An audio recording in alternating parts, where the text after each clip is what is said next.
Hi, I'm Solène, and it is my honor to be a Classicalia semi-finalist. A roundabout and idiosyncratic way. I fell into it by chance, as it were, or something inevitable, because I come from a musical family. My father's a classical pianist, and my sister is quite an excellent violinist, and my brother is a jazz and classical pianist, my younger brother. And my mother, although she's not a musician, studied literature and has perhaps some of the greatest musical sensibilities other than a bona fide musician that I could ever imagine. So I was surrounded by music, literature, poetry from a very early age, the visual arts, and I was very attracted to them. But I suppose that I can link my first initial response to opera as I can date it to a specific moment, which is watching the Ingmar Bergman version of The Magic Flute, that wonderful, fantastic production. I fell completely in love with the art form. Una voce poco fa, qui nel cor mi risuonò, il mio cuore ferito è già.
It took many years for me to decide that I was going to be a classical singer. I began with the violin to emulate my older sister, who also began on that instrument. We both started at 4 years of age. Our first teacher was indeed our father, and only our father, until our first brick and mortar school, which was Princeton, which came for me, was accepted when I was 15. I took a gap year, fortunately so, but still I was rather young. We began performing as a family when I was 5 years old, and that was on multiple genres and in multiple disciplines. So as a singer in musical theater and in folk singing, and as a classical jazz gypsy manouche violinist. So my background was not the typical route of conservatory work. My greatest influence, I would say, the one that is most formative in my purely vocal development, and the one that oriented me towards this as a career and also as an innermost felt passion, I would say, is the teaching that I received with John Frederick West. My father taught me everything formative about music in terms of phrasing and the ineffable qualities that must be brought out interpretively. But John Frederick West, who was a great star of the Metropolitan Opera and La Scala and all the great houses of the world as a Helden tenor, a heroic Wagnerian tenor, trained me in that great and fascinatingly complex art form. So from that moment, I knew that there was no turning back, and it is my chosen field. I find a lot of inspiration from visual materials, from paintings and from literature. I'm a great reader and a great consumer of paintings, and so if I perform Debussy, I want to go back to Pre-Raphaelite painting. If I want to understand Manon, the character I'm playing there, then I will start studying Prévost's novel, and that's sort of my process. Being a singer, as in any other instrument, it's not unique to the art of singing per se, but let's say every instrument has a craft element, and then the element of the art. And one cannot entertain the idea of painting in a variety of shades, for example, if you don't master certain fundamentals first. And for the singer, and this is based on the recordings, the historical recordings from, which is really kind of fascinating to get into, but that date from the pre-acoustic recording period, just when sound recordings were coming out in the 1910s, to the great classic singers of, I would say, up until the 70s and 80s. I study them religiously. And what I started off in my training was having a very solid foundation based on a principle of projection, sort of like Greek drama, where you create your own instrument, which is something unique to singers, I would say. You create your own tone and fashion it like some kind of marvelous bell that fills with the shimmer of overtones in a hall. And that was based on releasing the tone full, unadulterated, natural per se, although that term has various connotations. But over time, of course, especially as I was, it's very frustrating in a sense to build in such a way, but it was necessary. Now I'm finally able to start to reflect the qualities of morbidezza, or I guess suppleness, in my singing in a way that I was not able to before. So, for example, some of my recent study has consisted in a lot of repetition of soft tones, soft floated tones that are not disembodied from that full tone, but rather stem from it. And that perhaps is one of the most difficult techniques to master. I know I'll be working on it for the rest of my life and dreaming of the day I can do it in any way that's a pale shadow of my idols like Franco Corelli or Reni or somebody like. One of my favorite musicians is Fritz Kreisler on the violin, and if you listen to him play a very simple melody, it's not simple the way that he delivers it.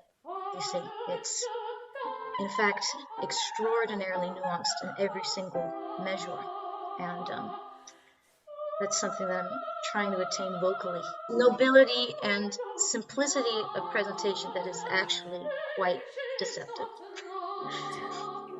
I have a very intense artistic personality. I always did, because making music is a life or death matter to me, as I know it is for many musicians, so I'm not unique in that sense. And yet, I always went to the fullest extent and had practice doing that even as a child. So to learn to express more through very subtle means, and not by relying only on dramatic power and strength, is my next step of evolution, I hope. I love making music because it allows you to tap into something divine and something that does not belong to this world, which honestly is often quite mundane and boring.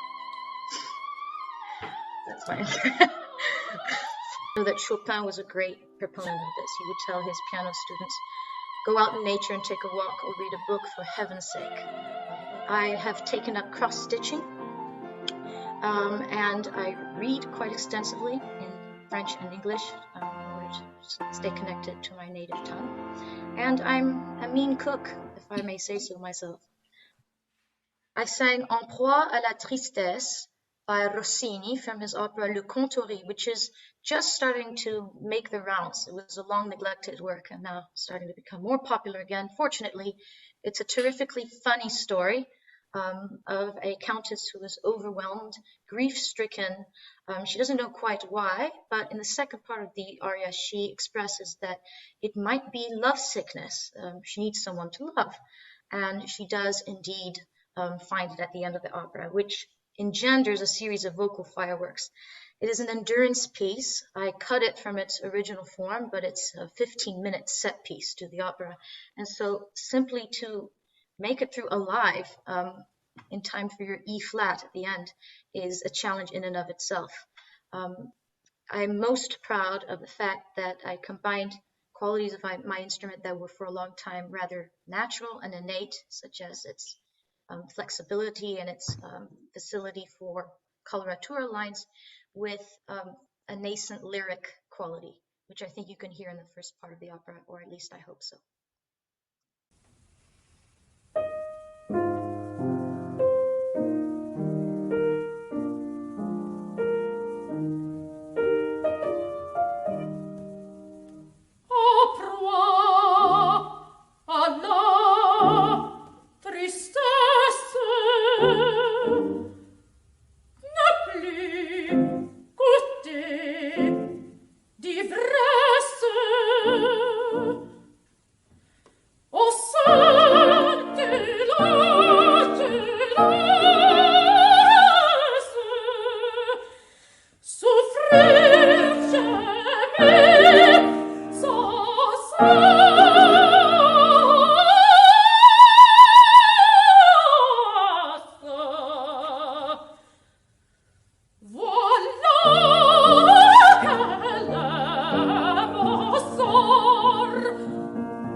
Isolé,